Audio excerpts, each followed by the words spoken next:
Chapter 9 The Midnight Duel. Harry had never believed he would meet a boy he hated more than Dudley, but that was before he met Draco Malfoy. Still, first-year Gryffindors only had potions with the Slytherins, so they didn't have to put up with Malfoy much. Or at least, they didn't until they spotted a notice pinned up in the Gryffindor common room, which made them all groan. Flying lessons would be starting on Thursday, and Gryffindor and Slytherin would be learning together. Typical, said Harry darkly, just what I always wanted, to make a fool of myself on a broomstick in front of Malfoy. He had been looking forward to learning to fly more than anything else. You don't know you'll make a fool of yourself, said Ron visibly. Anyway, I know Malfoy's always going on about how good he's at Quidditch, but I bet that's all talk. Malfoy certainly did talk about flying a lot. He complained loudly about first years never getting in the house Quidditch teams and told long boastful stories which always seemed to end with him narrowly escaping muggles in helicopters. He wasn't the only one, though. The way Seamus Finnegan told it, he'd spent most of his childhood zooming around the countryside on his broomstick. Even Ron would tell anyone who'd listen about the time he'd almost hit a hand glider on Charlie's old broom. Everyone from Wizarding families talked about Quidditch constantly. Ron had already had a big argument with Dean Thomas, who shared their dormitory. About football, Ron couldn't see what was exciting about a game with only one ball where no one was allowed to fly.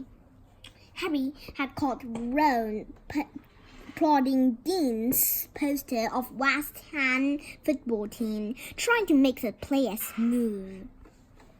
Neville had never been on a broomstick in his life because his grandmother had never let him get near one.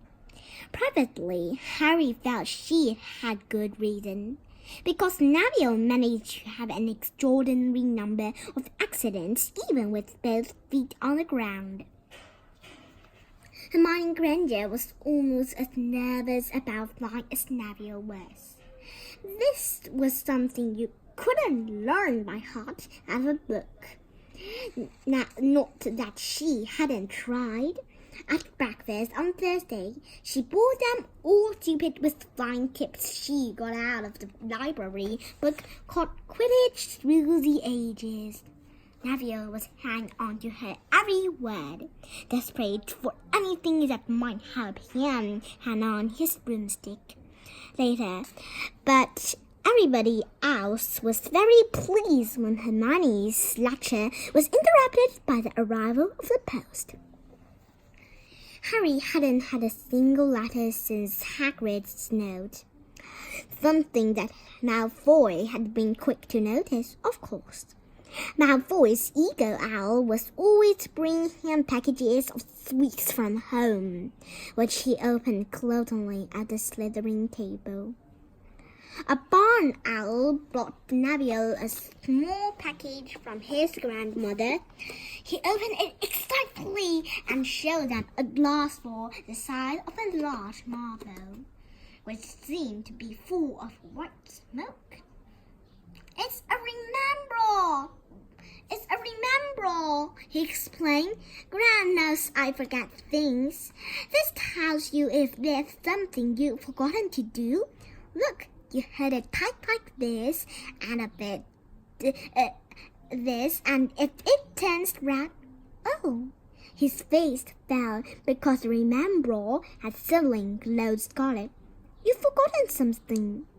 Neville was trying to remember what he'd forgotten when Draco Malfoy, who was passing the Gryffindor table, snatched the remembrall out of his hand. Harry and Ron jumped to their feet. They were hoping for a reason to fight Malfoy, but Professor McGonagall, who could spot trouble quicker than any teacher in the school, were there in a flash. What's going on? Malfoy's got my Remembrall, Professor. Scowling, Malfoy quickly dropped the Remembrall back on the table. Just looking, he said, and he slipped away with Crabbe and Goyle behind him. At 3:30 that afternoon, Harry, Ron, and the other Gryffindors hurried down the front steps into the grounds for their first flying lesson. It was a clear, breezy day, and the grass rippled under their feet as they marched down the sloping lawns towards a smooth lawn on the opposite side of the grounds to the Forbidden Forest, whose trees were swaying darkly in the distance. The Slytherins were already there, and so were 20 broomsticks lying in neat lines on the ground. Harry had heard Fred and George Weasley complain about the school brooms, saying that some of them started to vibrate if you flew too high, or always flew slightly to the left. Their teacher, Madame Hooch, arrived. She had short grey hair and yellow eyes like a hawk. "Well, what are you all waiting for?" she barked. "Everyone stand by a broomstick. Come on, hurry up." Harry glanced down at his broom. It was old, and some of the twigs stuck at at odd angles. "Stick out your right hand over your broom," called Madame Hooch at the front, "and say up." "Up!" everyone shouted. Harry's broom jumped into his hand at once, but it was one of the few that did. Hermione Granger's had simply rolled over on the ground, and Neville's hadn't moved at all. Perhaps brooms, like horses, could tell when you were afraid, thought Harry. There was a quiver in Neville's voice that said only too clearly that he wanted to keep his feet on the ground. Madame Hooch then showed them how to mount their brooms without sliding off the end, and walked up and down the rows, correcting their creeps. Harry and Ron were delighted when she told Malfoy he'd been doing it wrong for years. "Now, when I blow my whistle, you kick off from the ground hard," said Madame Hooch. "Keep your broom steady, rise a few feet and then come straight back down by leaning forward slightly.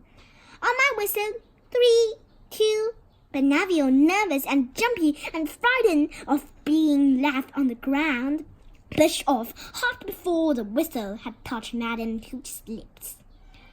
"Come back, boy!"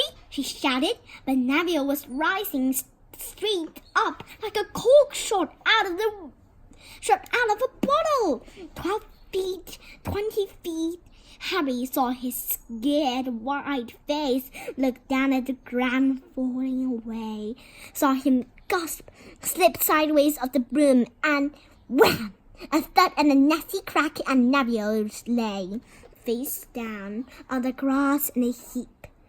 His broomstick was still rising higher and higher, and started to drift lazily towards the Forbidden Forest and out of sight. Madame Hooch was bending over Neville, her face as white as his. Broken wrist, Harry heard her mutter. "Come on, boy, it's all right. Up you get." She turned the rest of the class.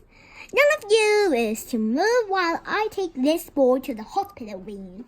You leave those brooms where they are, or you'll be out of Hogwarts before you can say Quidditch. Come on, dear." Neville, his face tear strict, clutching his wrist, hobbled off with Madame Hooch, who had her arm around him. No sooner were they out of earshot than Malfoy burst into the loft. Did you see his face? The great lump. The other Slytherins joined in. Shut up, Malfoy, snapped Poverty Patil. Oh, sticking up for Longbottom, said Pansy Parkinson, a hard-faced Slytherin girl. Never thought you liked that little crybaby, Poverty. Look, said Malfoy, darting forward and snatching something out of the grass. It's that stupid thing Longbottom's grandson him. The remembrance glittered in the sun as he had it out.